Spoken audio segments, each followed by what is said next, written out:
আমাকে যাচ্ছিস কথায় বলে সাকরা ঠুকঠাক আমাদের এক খায়।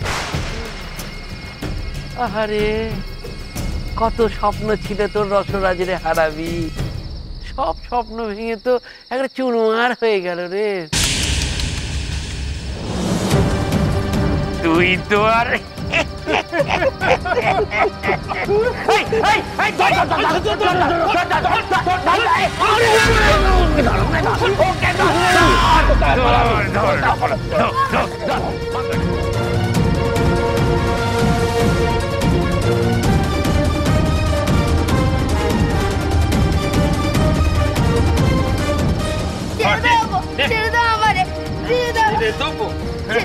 তোমাদের পায়ে পড়তেছি, ছেড়ে দাও আমার।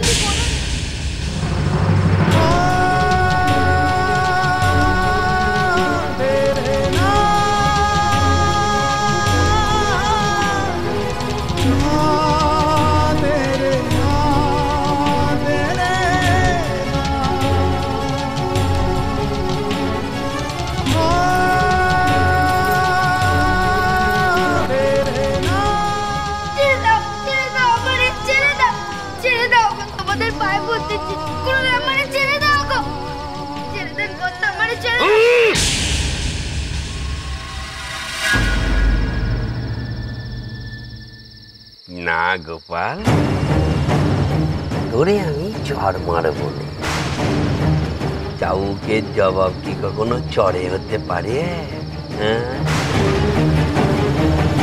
তুই আমারে চাবুক খাইয়েছিস, তাই আমি তোর এমন ব্যবস্থা করব যাতে সারা জীবন মনিবের হাতে চাবুক খেতে খেতে তোর কাটে।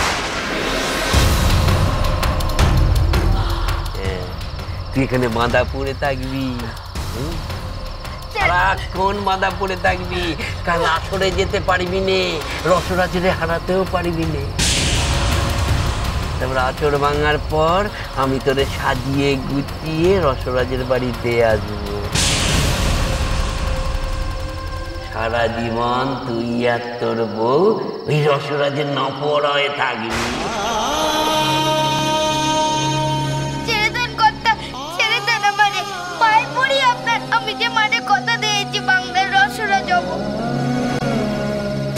তুই আমারেও কথা দিয়েছিস, যা পাবি তার 90 আমারে দিবি। অবশ্য তুই তো কথা রেখেছিস, তবে অন্যভাবে। তাই তো এত কসরত করতে হলো।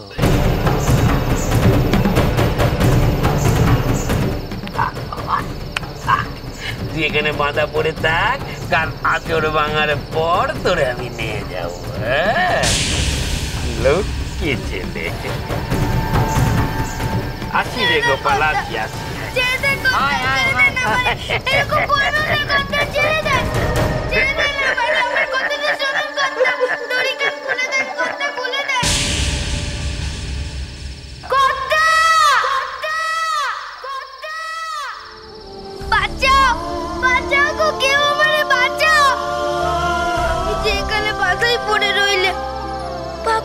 ওখানে একা পড়ে আছে, না জানি ওই দাস দাসীগুলোর মাঝে ভাবপতিটা কত হেনস্থা হতেছে।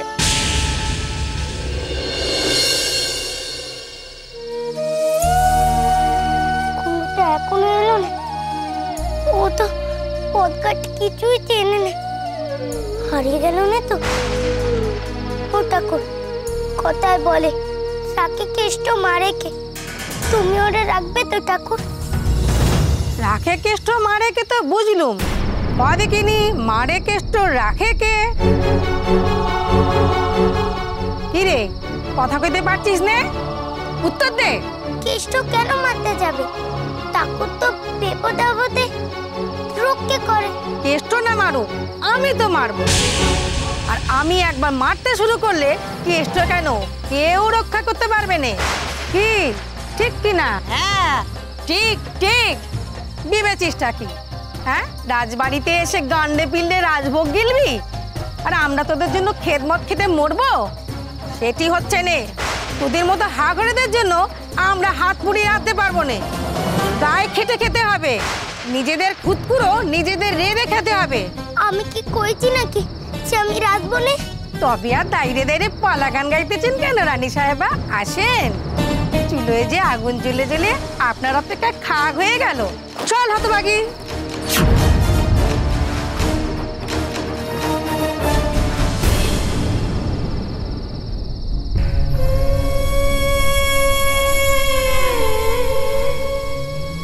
স্মৃতি এসে যেন তোরে দেখতে পাই কুমড়ো। তাড়াতাড়ি ফিরে আয় তুই।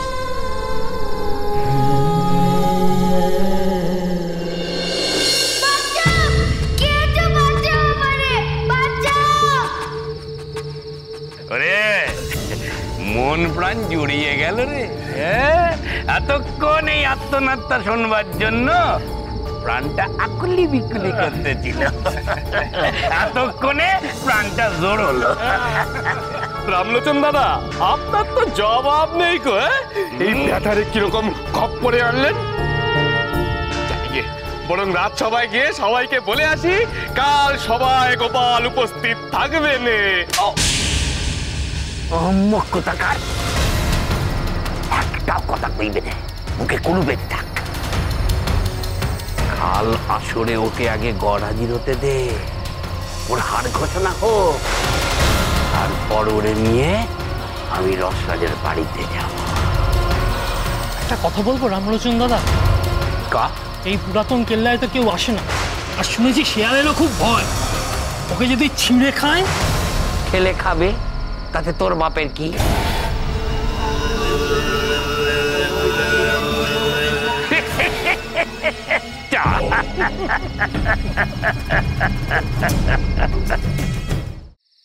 ও মা, কত রেশমি কাপড়, কত জরি! এগুলো কি রাজা দোপাকা না? কেন, আপনার আপত্তি আছে বুঝি রানী সাহেবা? ও মা, কি সুন্দর! হাত ছাড়া মুখপুরি, তোর এত বড় সাহস হয় কি করে যে তুই রাজার কাপড়ে হাত দিস? খবরদার ওদিকে নজর দিবি না বলছি। ঠাকুরের সাহস দেখেছো? রাজার কাপড়ে হাত দিচ্ছে। এই মাটির দিকে তাকা। আমার দিকে তাকাচ্ছিস কেন রে? মাটির দিকে তাকা, মাটির দিকে তাকিয়ে চল। আহারে, এমন একখান রেশমি ধুতি যদি আমার কুমড়োটার থাকতো, তাহলে কাল আসরে পড়ে যেতে পারতো, বেশ মানাতো। অথচার প্রতিভা, সে নাকি সেলাই করা ধুতি পরে লড়াইয়ের আসরে যাবে।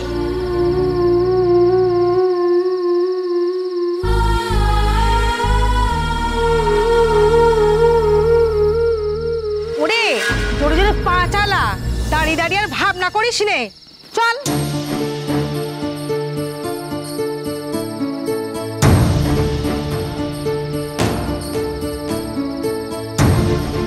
নাও, এসে গেছি আমরা। এবার পঞ্চব্যঞ্জন এতে ফেলো। এটাই কি রাজার হেসেল? হ্যাঁ, এই রাজার হেসেল। এবার এখানে বসে তোমার রাজার জন্য রাজভোগটা রেঁধে ফেলো, দেখি কেমন পারো। এই চল চল।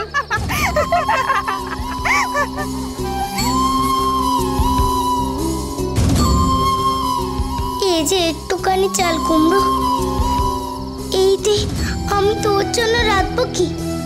এই যে তোর পেটের কোনাও বড়াতে পারবে না।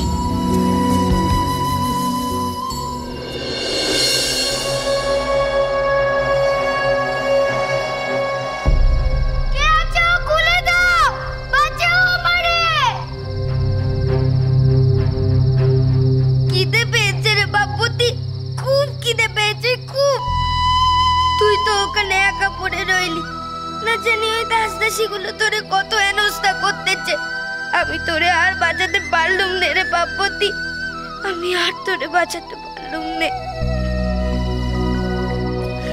কে আছো? বাঁচাও, বাঁচাও আমারে, আমার বাঁধন খুলে দাও গো, কেউ আছো? বাঁচাও, কেউ আছো? বাঁচাও, বাঁচাও আমারে, বাঁচাও।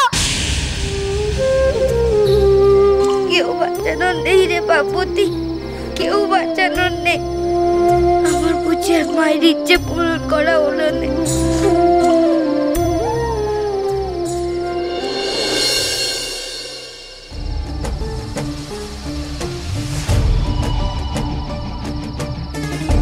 তাহলে বন্ধু, তাহলে আবার কি? আরে কাল তোমার বুদ্ধি ও রসের লড়াই, একটু অনুশীলন করে নেবে নাকি? এই বাজে কথা কেন কইছো? ওইটুকু ছেলের সঙ্গে লড়তে গেলে আমাকে অনুশীলন করতে হবে রসিকতা। এতদিন কি আমি ঘোড়ার ঘাস কেটেছি? আর এগিয়ে যাচ্ছ কেন? ও ছেলের বুদ্ধির প্রশংসা তো আজ তুমি নিজেই করলে। বুঝেছি, আমার জন্য তোমরা খুব উতলা হয়ে পড়েছো।